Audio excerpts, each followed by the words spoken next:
We spend a lot of time talking about this whole idea of translating military skills to civilian life, and we've built translators to do this, and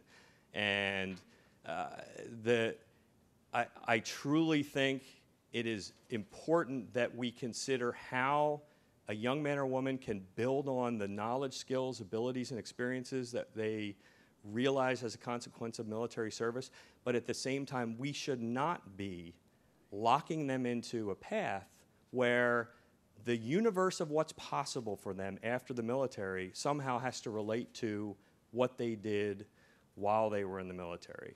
You know, one of the unfortunate realities that we've seen in the context of our work with employers is we have found many employers, not necessarily purposefully, but who are using these MOS translators as ways to disqualify people from jobs. You know what? If you don't fit in one of these, we were told that these four MOSs, AFSCs, whatever you want to call them, are the ones that are most closely aligned with the jobs we're trying to fill. And you know, a stack of resumes on the desk, and if somebody doesn't have one of those MOSs, they don't even read beyond the MOS to look at the leadership ability, the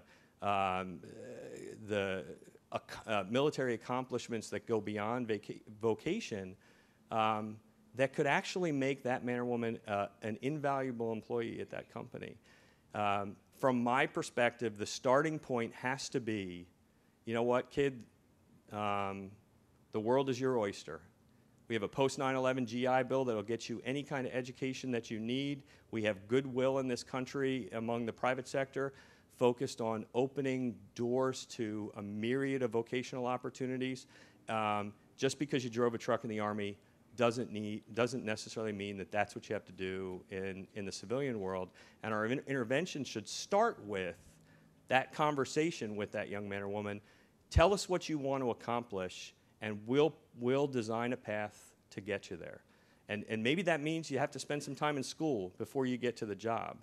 But the point is, everything should be on the table. It should be the universe of what is possible rather than the mindset of what is probable as a consequence of what you happen to do in the military. I think Mike must have been looking at the agenda